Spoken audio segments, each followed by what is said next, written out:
Hello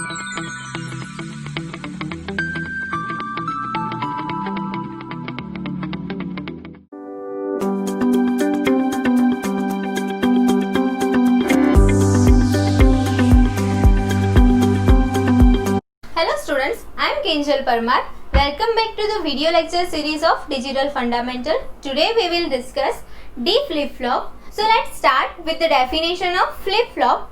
So here we have a definition of flip-flop. Flip-flop is a memory element in which present output depends on present input as well as past input-output condition.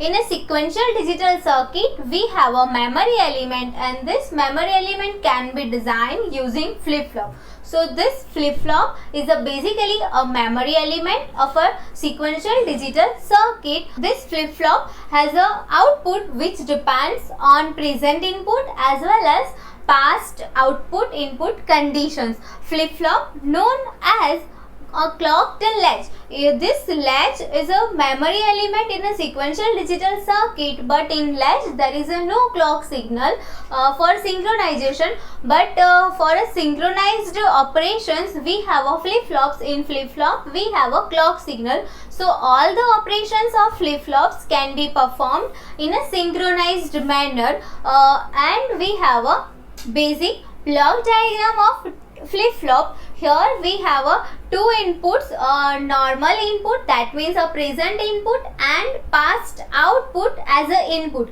Here we have a past output as a input, and according to that we have our present output. We have a additional input, that is clock signal. So here according to clock signals this input conditions are transferred and we have a output accordingly. This output depends on this present input condition and this past output conditions. This past output is basically generated from past input condition. That's why we can say that this flip-flop is a memory element because it stores 1 bit information. Using one flip-flop we can store 1 bit information. So this flip-flop is known as memory element in which this present output depends on present input as well as past input output conditions.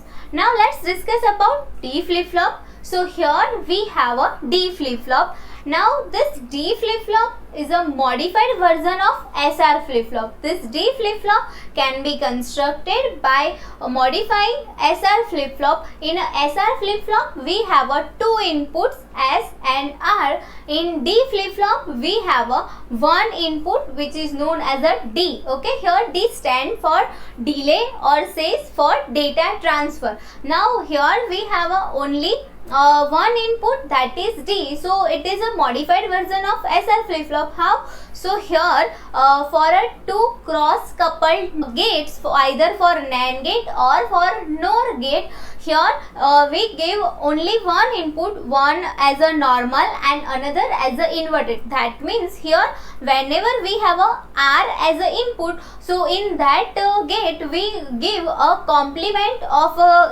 first D input. Okay, we give a complements of first D input. So whenever we have a R input, so in R we have a complement of D, that means D dash, and in S we give as it is input, so S is equals to, we can say that S is equals to D and R is equals to D dash. So if we implement this type of circuit, so it is known as a D flip-flop, and that's why D flip-flop is known as modified version of SR flip-flop. Here we have a basic block diagram of D flip-flop. We have a one input and we have a two output Q and Q dash.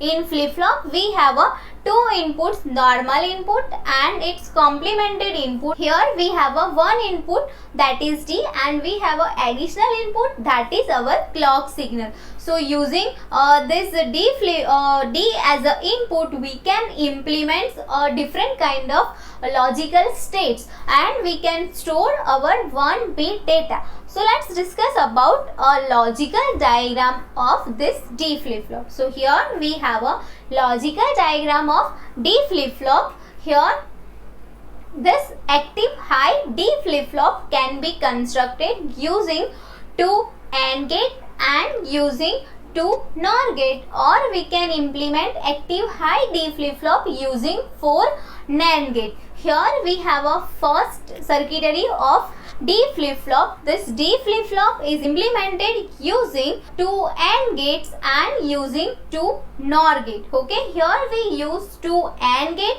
to multiply clock signal, and remember in a SR flip-flop we have a R and S, and then here we have our circuitry. Now modification of SR flip-flop is converted. So how we modified this? So in R we gave a complemented input. So here one inverter or says one NOT gate is used, and in a S positions we give as it is input. So here this circuit work as a D flip-flop. So here we give a D dash and here we have a D. So this circuit work as a D flip-flop and it is used to store 1 bit informations.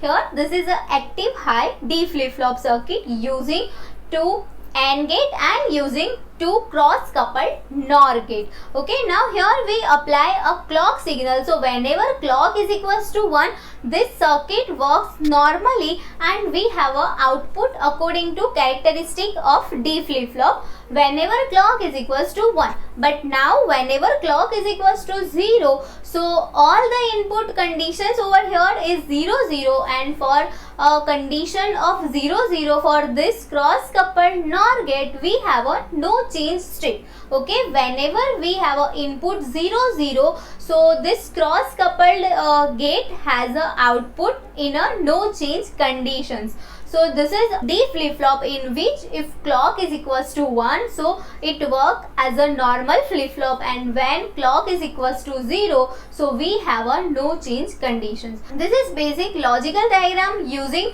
2 AND gate and using 2 NOR gate. Now let's discuss about another logical diagram using 4 NAND gate structure. So here we have a basic logical diagram of D flip-flop using 4 NAND gate structure. This is also active high D flip-flop because here we multiply clock with 2 NAND gate structure and then we give its 2 NAND gate cross coupled structure. Okay, that's why it is also work as a active high structures. Now here we use only one input, so this one input is given directly to first NAND gate and then another input is given as in a complemented form. So here to complement our input, here we use NAND gate. Okay, we can also use here NOT gate, but for inversion here we use NAND gate for simplicity. Okay, so that's why here we have a total 5 NAND gate structure. 4 NAND gate structure is used for flip-flop and this one NAND gate is used for inversion purpose. So here this D flip-flop is given directly over here and here we have a D dash. Okay, so we have a 2 outputs Q and Q dash. So how this circuit can work? So here we have a characteristic of D flip-flop. Whenever we have a D is equals to 0, so we have a output is equals to 0, and whenever we have a D is equals to 1, we have a output is equals to 1. But this work only for clock is equals to 1 because this is a active high flip-flop. That's why whenever clock is equals to 1, okay, whenever clock is equals to 1, whatever the value of D is transferred to the output side. So this is work as a data transfer or this work as a delay. Okay, that's why here this D is stand for data transfer or stand for delay. Whenever we want to transmit our data with some delay, as it is data without any operations, if we want to simply just transmit our data with some delay, or we want to just transmit our data, so we can transmit our data using this D flip-flop. That's why this D flip-flop is a basic element in a memory. So this D flip-flop is used to store our data and used to transmit our data. Okay, so here whatever the value of D is simply transmitted at the output side. If D is equals to 0, so output is equals to 0, and if D is equals to 1, output is equals to 1. This data is transferred with some delay, or our data is simply transmitted from transmitter to receiver whenever clock is equals to 1. That's why it is also known as a high level trigger D flip-flop. Now this is a active high because whenever clock is equals to 1, we have a normal flip-flop operations, right? That's why it is known as a high level. And here for a total logic 1, that means for every time whenever clock is equals to 1, that means every time for high level we have a output. That's why it is known as a high level trigger flip-flops. Now if clock is equals to 0, so we have a no change conditions, because if clock is equals to 0, so we have a 0 over here and over here 0, okay? Because of NAND gate structure we have a 0 0, so in this two NAND gate cross coupled structure we have a no change conditions. So whenever clock is equals to 0, we have a no change conditions. So for clock is equals to 1, whatever the value of D is simply just transferred to the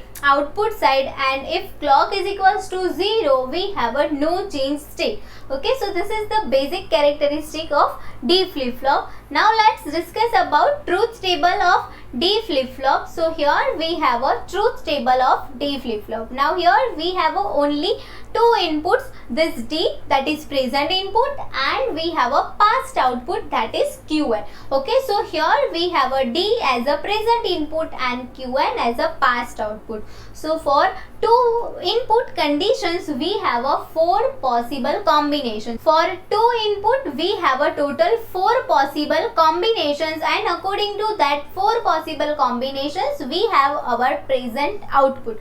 Okay, so let's discuss about that. Whenever D is equals to 0, here whenever we have a D is equals to 0, so we have a present output is equals to 0. Whenever D is equals to 0, we have a output is equals to 0. Whatever the value of past output, whether it is 0 or it is 1, whenever D is equals to 0, we have a Qn plus 1 is equals to 0. Okay, so this is a simple, whenever D is equals to 0, we have a Qn plus 1 is equals to 0. Now whenever D is equals to 1, whatever the value of past output, rather 0 or 1, we have a Qn plus 1 is equals to 1. So whenever D is equals to 1, we have a Qn plus 1 is equals to 1. From this we can simply say that Qn plus 1 is equals to D, right? We can say that Qn plus 1 is equals to D, because whatever the value of D is simply just transferred to the output side. So whenever D is equals to 0, we have a Qn plus 1 is equals to 0, and whenever we have a D is equals to 1, then Qn plus 1 is equals to 1. Okay, so this is the basic characteristic of this D flip-flop, but still we can calculate characteristic equation of D flip-flop using K-map. So here we have this characteristic equation of D flip-flop using K-map. This characteristic equation can be implemented using a K-map. So here we make one K-map using two variable D and Qn. Using two variable D and Qn, we make a K-map. So here only 4 square, okay, because we have only two input conditions D and Qn, and we mark values of Qn plus 1, and then we make a group over here. So here we have a group of this 1 and 1, and we can write this equations of Qn plus 1. So we have a Qn plus 1 is equals to D. So we have a Qn plus 1 is equals to T. So this is the characteristic equation of D flip-flop. Qn plus 1 is equals to D. Whatever the value of D is simply just transmitted over output side. Now here we know that here present output is simply is equals to present input. Then why it is known as a flip-flop? Remember, this conditions occurs only for clock is equals to 1, right? Whenever clock is equals to 1, we have a Qn plus 1 is equals to D. But whenever clock is equals to 0, then we have a no change condition, right? That's why it is known as a flip-flop, because whenever we have a no change condition, in no change condition we have a present output is equal to past output. That's why it is known as a flip-flops, because still we have a here present input is equals to present output, but it stands only for clock is equals to 1. So whenever clock is equals to 1, we have a qn plus 1 is equals to t. But if clock is equals to 0, then we have a no change condition. So for clock is equals to 0, we have a qn plus 1 is equals to qn, right? That means our present output depends on past output, right? That's why it is known as a flip-flops over here. Clear? This is the characteristic of D flip-flop. Remember, whenever clock is equals to 1, qn plus 1 is equals to t, and whenever clock is equals to 0, qn plus 1 is equals to qn.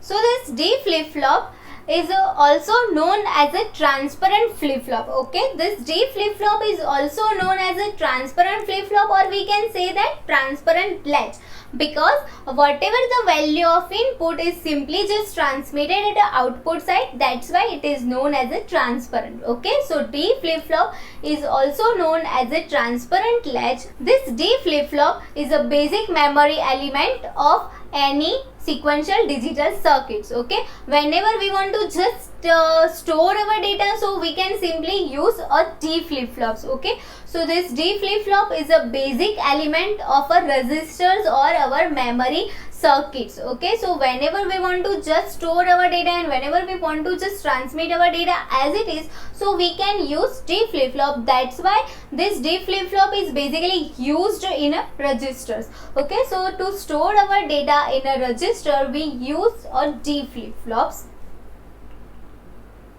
Thank you.